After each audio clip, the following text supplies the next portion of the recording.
of uncertainty, with increased inequality and injustice, world hunger, climate emergency, forced migration, poverty, conflict, COVID-19, disinformation, and the rise in hate speech. Global leaders face the challenge of developing relevant skills to manage people, projects, and processes. They have a big role in changing the community and the world. Global Leaders works with people with different culture backgrounds and is able to handle a team who can solve major world problems. Leadership becomes the lever in which the major societal issues are being addressed. In this video, we are encouraging the global leaders to hear our sympathies and solutions for some of the global issues. So according to a study, a 1 degree increase in the global temperature leads to a 10% decrease in food production.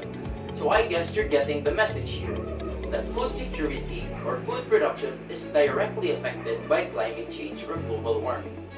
So the number one factor that affects food security is, you know what it is global warming. So in order to solve food security, we need to first stop or find a solution to climate change. So my message to the world leaders are, for each nation you are responsible of, please, and I beg you, to teach them proper waste segregation and recycling of waste and not burning of any plastics or proper segregation, as those three are the main factors that increases greenhouse gas effect, which leads to climate change, which will later then lead to food insecurity. So again, food security means the ability to have access to safe, healthy, and edible foods anytime you want. On the opposite, food insecurity is having a no secure source of food. So meaning you will not know when to have safe food to eat anytime you want. So that is my message to all. Thank you very much. According to WHO, at least half of the world's population cannot obtain essential health services, and large number of households are being pushed into poverty because they must pay for healthcare out of their own pockets.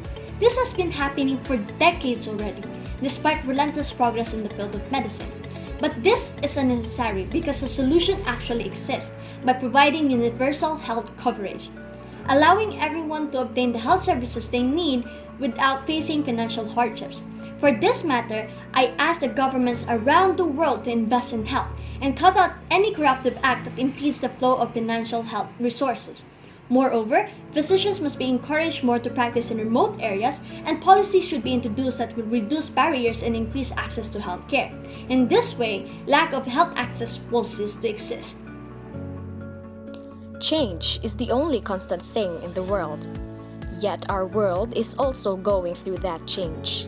Increased heat, drought and insect outbreaks, increased wildfires, declining water supplies, reduced agricultural yields, health impacts in cities due to heat, and flooding and erosion in coastal areas are additional concerns.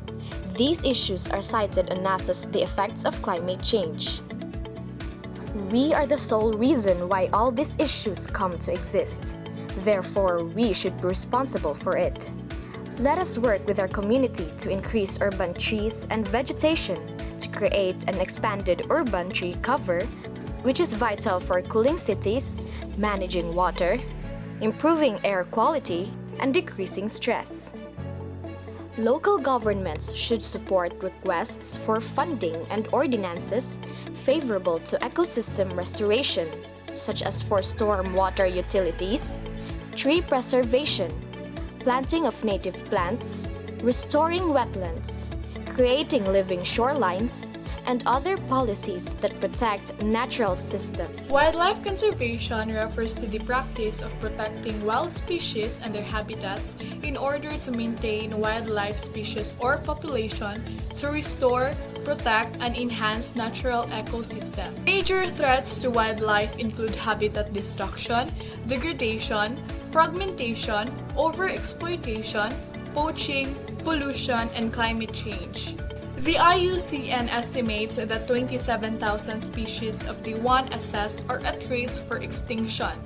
It is also being acknowledged that an increasing number of ecosystems on Earth containing endangered species are disappearing.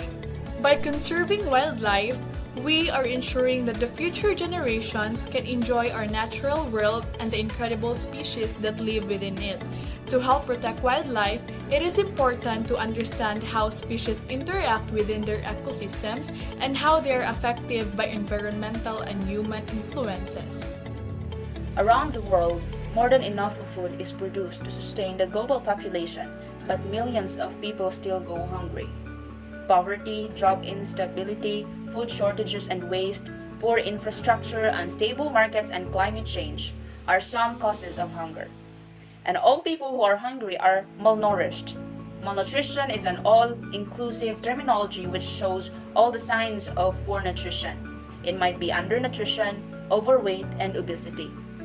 According to the United Nations Hunger Report, global hunger continues to rise, and hunger is the term used to define periods when populations are experiencing severe food insecurity, meaning that they go for entire days without eating due to lack of money, lack of access to food, or other resources. All people require certain nutrients in order to be healthy, and how would this be possible if they were hungry and had nothing to eat? We need to establish methods to improve agricultural systems and livelihoods globally. Food security implies knowing where your next meals come from, not just today, but over the following weeks and months. So by empowering communities to grow and produce their own food, families can be able to eradicate future food issues.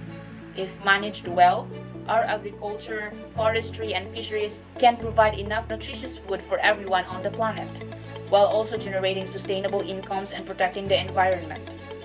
We too can contribute to finding world hunger solutions at home, like promoting zero food waste. So let's support each other. Together, we can build a world where meals are shared, everyone has a seat at the table, and there is always available or enough food to go around. To start, let us define digital technology. According to Pullen 2019, the word digital comes from the Latin word digitus, which means fingers, and alludes to one of the oldest counting implements. In this chapter, the phrase refers to microprocessor-based technology, which includes computers and applications that rely on computers, such as the internet, as well as other devices like video games and mobile devices like phones and personal digital assistants, or PDAs. Since the rise of digital technology, we are aware that this is now considered as an essential for the purpose of communication. Individuals now keep their phones or gadgets in order to be updated and connected with the rest of the world. Children, however, should not be advised to use digital technology for a span of time. We are aware that children's development is one of their foundations as they grow up. Hence, it is important to monitor and regulate their digital use. A study found by Mr. Fauglo in 2018 seen that in preschool and school-age children, the use of digital technology has been linked to inattention, aggressive behavior, and physical inactivity, obesity, and sleep issues. Now, I humbly ask global leaders to use their platforms as a medium on raising awareness of digital use and the risk associated with when it is left with a child, especially when they are using it excessively. Thank you. According to WHO, COVID-19 pandemic has led to a dramatic loss of human life worldwide, and it presents an unprecedented challenges to public health, food systems, and industry. And almost half of the world's 3.3 billion workforce is at risk of losing their jobs and without the means to earn an income during lockdowns. And that means there are people that are unable to feed themselves and their families. And some countries prioritize their desired plan rather than focusing on helping people during this time of crisis. And because how they respond to the crisis impacts the health and well-being of their people. And my message to our global leaders is to prioritize and streamline their focus on what our people needs right now, specifically focusing on the health and welfare of our people, flattening the curve, provide more vaccines for the masses, investing more on the interventions that could help improve our current situation against COVID-19 rather than investing on projects that the people don't want and need.